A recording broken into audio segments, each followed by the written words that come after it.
Hi guys, my name is Janelle. I make YouTube videos about minimalism, travel, spirituality, mental health, and a few other things. And in this video, I'm going to share my top tips for you for trying to pack carry-on only, especially if you're considering doing something like travel vlogging or you just want to document your experience for yourself along the way. I'm excited to say I'm doing this video in collaboration with CurrentlyHannah. She's one of my favorite travel vloggers. And really quickly, she's just going to share 2 of her tips with you guys, and then I'll get back to mine. Hey guys, my name's Hannah and currently I live in Japan, but I travel around quite a bit. And I'm here to tell you my top 2 tips on how to travel more minimal and light. My first tip is, instead of bringing one of these big USB ports like I used to carry with me all the time, I now try to minimize that by using the kinds of other accessories that I have to plug into those USB ports instead. So that may be my laptop on some days because I travel with my laptop so that I can get all my footage together, or because I have a drone and I travel with that quite a bit. The drone charging port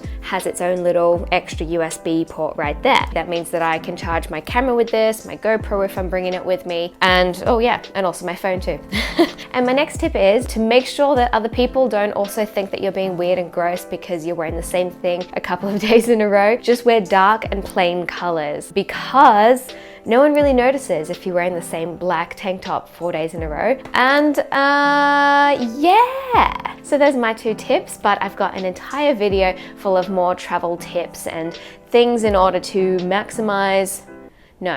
how to minimize the things that you're carrying with you so that you can just travel with a carry-on suitcase. So if you want to see more stuff like that, go and click the link in the description below. If not, enjoy the rest of Janelle's video.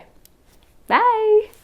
Hannah actually has really awesome content and she comes off as really genuine in her videos, so definitely go check out her video and her channel. My first tip is to avoid big bulky camera bags. I use neoprene pouches for all of my lenses and for my cameras, and it makes packing it into a bag a lot easier and you're not worrying about something very bulky. My next tip is to be super organized when you're packing, and then have everything very available when you're going through security. Going through security can be a pain, especially if you have a drone or anything like that. Besides my camera and my laptop, I keep all of my charging cables and anything that they might want to see during security in this one little travel bag. My chargers, my plugs, my cords, my SD cards, everything stays in here.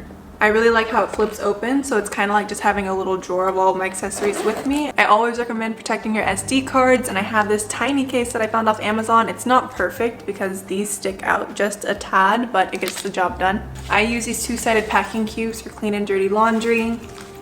I have a pouch and a bag for almost everything, and here I keep like an eye mask, some earplugs, and a little flashlight when I use at hostels. I also always take advantage of any storage options that come in whatever bag that I'm using.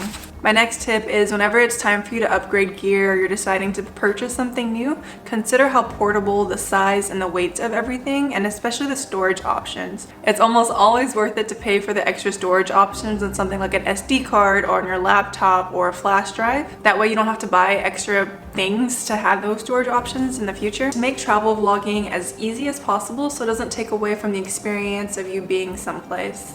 I do this in a couple of ways. Usually for most trips, I only bring one lens with me that can work in most situations really good, instead of trying to pack several lenses and worry about changing lenses during a trip.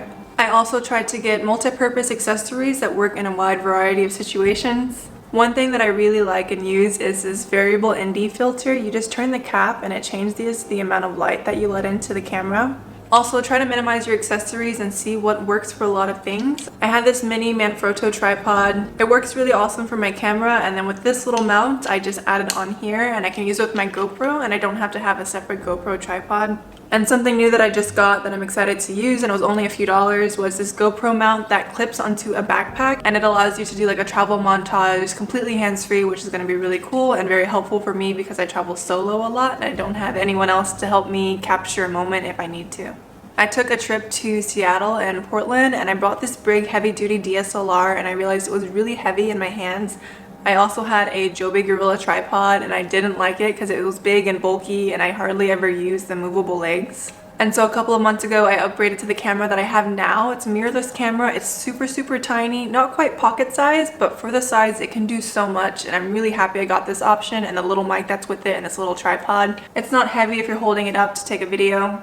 and I'm way more likely to use it because it's easy to use and bring with me. I also kind of recommend having a newish phone. Usually I don't advocate having the latest and greatest technology, but for a phone, Nowadays, they work really great in a situation where you don't want to bring a camera out or you can't bring your camera to a certain location. And the phones that have come out in the last 3 and 4 years have really good photo capabilities and video quality. And they can work in a pinch to take a clip or to get a little bit of B-roll footage so you can tell your story or catch a moment that might otherwise not be captured if you didn't have your camera available with you. My next tip is if you're traveling internationally is always get a plug that has USB outlets in it. That way when you're charging your laptop, you can also charge your phone and whatever else you have that uses USB.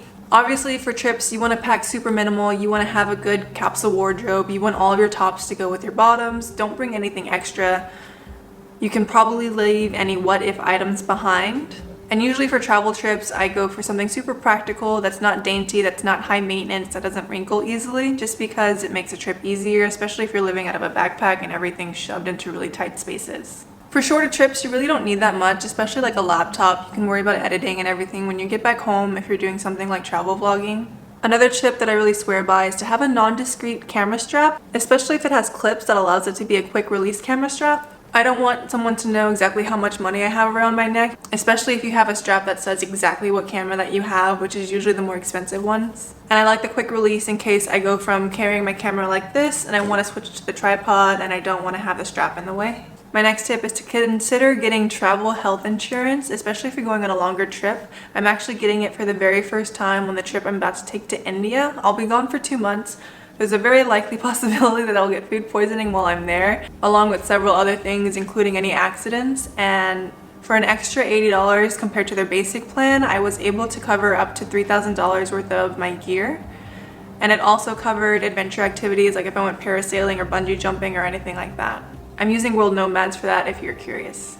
And then my last tip, especially if you're carrying a big DSLR for your trip, consider travel with the camera body and the lens detached. Too much movement between those two things could damage the camera body, and just for the camera's protection, it's the better option to do. Also, if you're flying carry-on, especially for drone batteries, drain all of them before you fly. And then my second tip is to make travel vlogging as easy as possible so it doesn't take away from the experience of you being someplace.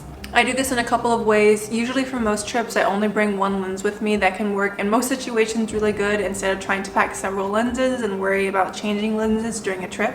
I also try to get multi-purpose accessories that work in a wide variety of situations. One thing that I really like and use is this variable ND filter. You just turn the cap and it changes the amount of light that you let into the camera.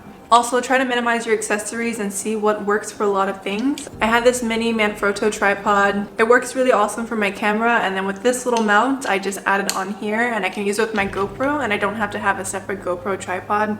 And something new that I just got that I'm excited to use, and it was only a few dollars, was this GoPro mount that clips onto a backpack, and it allows you to do like a travel montage completely hands-free, which is going to be really cool and very helpful for me because I travel solo a lot and I don't have anyone else to help me capture a moment if I need to.